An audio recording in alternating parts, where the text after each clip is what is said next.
E eu queria dar um título a esta palavra nesta manhã: Ferramentas do Reino. Marcos 10, 44 e 45 está escrito assim: E quem quiser ser o primeiro entre vós, será servo de todos. Pois o próprio Filho do Homem não veio para ser servido, mas para servir e dar a sua vida em resgate por muitos. Ainda em João 12, 26, diz assim: Se alguém me serve, siga-me, e onde eu estou, ali estará também o meu servo. E se alguém me servir, o Pai o honrará. Jesus está aqui falando um pouco a respeito da visão do reino de Deus. Lendo o livro do James Hunter, ele diz o seguinte, aqui no livro Como se tornar um líder servidor. Ele expressa um dos grandes segredos da liderança, que é servir aos outros. Porque nós muitas vezes pensamos que liderar é estar em eminência, é estar em cargos. Nem todas as pessoas que ocupam cargos de liderança são de fato líderes. Muitas vezes está ali por uma conveniência, por uma questão de falta de líder, ou enfim, por tantas as coisas. Mas líder, na verdade, uma definição de líder é aquele que tem a capacidade de influenciar os demais. É aquele que tem a capacidade de conduzir pessoas a caminhar junto com ele num projeto, numa visão, em algo que está realizando. E é interessante aqui que nós lemos que ele fala uma coisa no seu livro, ele faz uma citação de Ralph Waldo Emerson. Ele diz assim: o que você é, grita tão alto em meus ouvidos que eu não posso ouvir o que você está dizendo. Eu quero repetir de novo.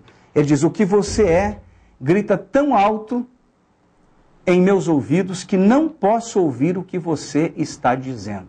Muito interessante isso. Ele faz essa citação no livro. Em outras palavras, ele está dizendo que as nossas atitudes falam tão alto que as pessoas não conseguem escutar o nosso discurso. Muitas vezes o discurso é uma, a atitude é outra, contraditória, e as pessoas ficam mais com os nossos exemplos do que com as nossas palavras. Muitas vezes o pai está dizendo: filho, você tem que fazer isso, mas ele não faz. É verdade. O líder de uma instituição, de uma organização, seja qual ela for, está dizendo para todo mundo: você tem que fazer. Mas ele não dá exemplo. Então as pessoas seguem mais os nossos exemplos do que as nossas palavras. Eu estou falando aqui com vocês, certamente estou falando comigo também. Porque é uma verdade poderosa essa. As pessoas esperam que alguém os esteja liderando com atitudes concretas, com coisas reais, tangíveis, palpáveis. É tão tremendo isso. E Jesus então se constituiu nesse líder tão poderoso, que influencia até os nossos dias hoje. Jesus se constituiu nesse líder tão influente, tão marcante na nossa vida, porque muitos que estão servindo a Cristo nunca o conheceram, mas as suas atitudes, os seus exemplos, a sua postura, o fato de entregar a si mesmo por amor das pessoas, de dar a sua vida, isso marcou tremendamente. Nós vemos outras coisas na vida de Jesus que marcaram o seu ministério, que serve para que possamos aplicar hoje. Talvez você pergunte: pastor, o que isso quer dizer? Quer dizer que os exemplos de Jesus servem para todas as áreas? Certamente isso é verdade. Nós entendemos e compreendemos que os exemplos que Jesus nos passou, eles serão aplicáveis em qualquer área de nossa vida. No trabalho, na escola, na faculdade, na empresa, na igreja, nas comunidades, seja o trabalho que você estiver fazendo. Esse princípio é tão poderoso e serve tão para a nossa vida, tanto para a nossa vida, que ele muda os resultados que nós temos tido, porque ele transmite uma ideia poderosa de semente, uma semente que irá colher mais tarde essa semente. Você vai semear e vai colher.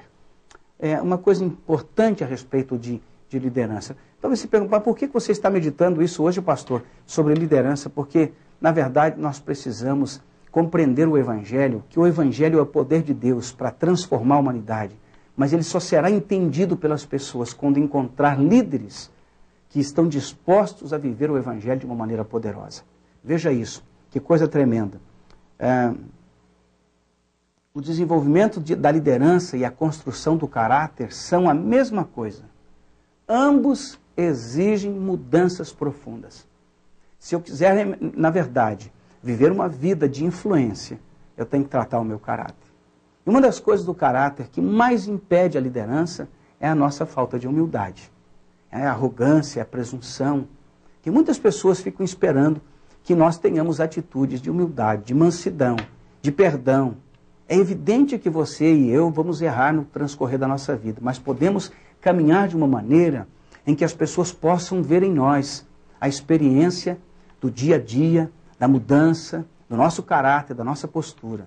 Me recordo um fato pessoal, que eu gerenciava um departamento de uma empresa em Curitiba e por dado momento eu percebi que estava tudo errado. E fui buscar na palavra de Deus, e a única coisa que o Senhor falava comigo é que eu tinha que servir aos meus funcionários. Parece antagônico isso, né? A gente gosta que as pessoas nos sirvam. Mas quando eu comecei a fazer isso, ajudá-los, a encorajá-los, apoiá-los, inclusive para conquistar os seus objetivos, todos mudaram a sua maneira de ver e eu consegui então ali exercer uma liderança muito forte, muito abençoadora e muito produtiva por causa dessa postura. Jesus usava 3 ferramentas poderosas, ele usou para trabalhar na questão da sua liderança. A primeira foi o cajado, que era como se fosse um anzol de misericórdia, de amor, que quando a ovelha saía um pouco do rebanho, ele colocava aquele gancho e trazia a ovelha de volta com muito amor, com muita misericórdia.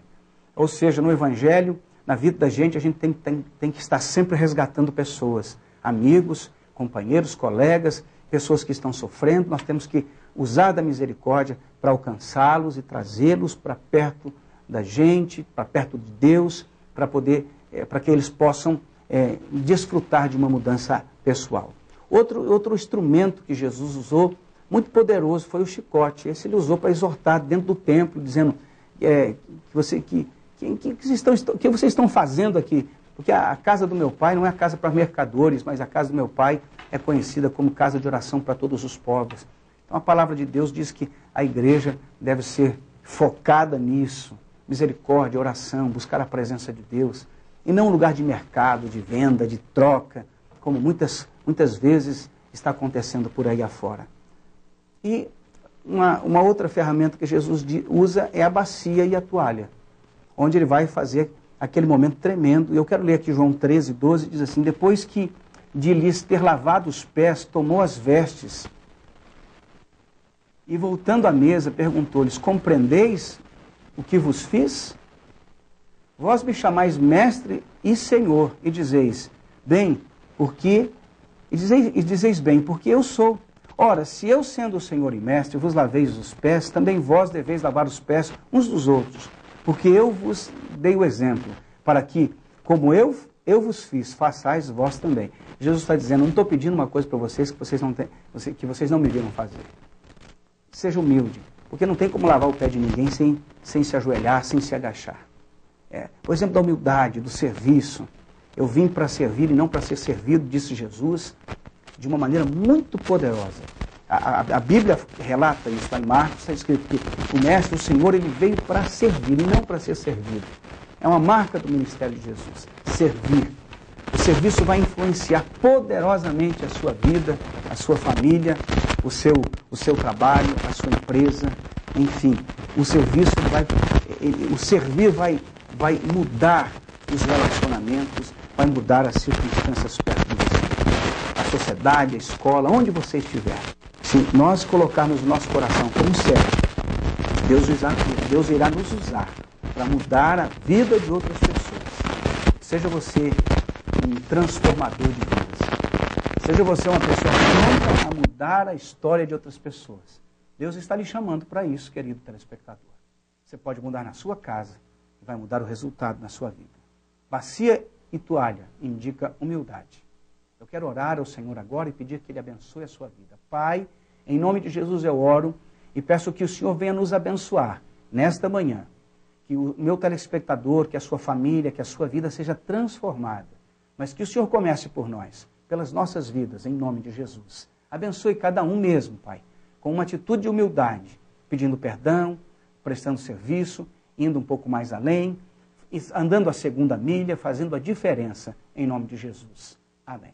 Eu quero abençoar sua vida dizendo que você é muito bem-vindo. Esteja conosco. Até amanhã, se Deus assim nos permitir. Querido telespectador, tenha um bom dia.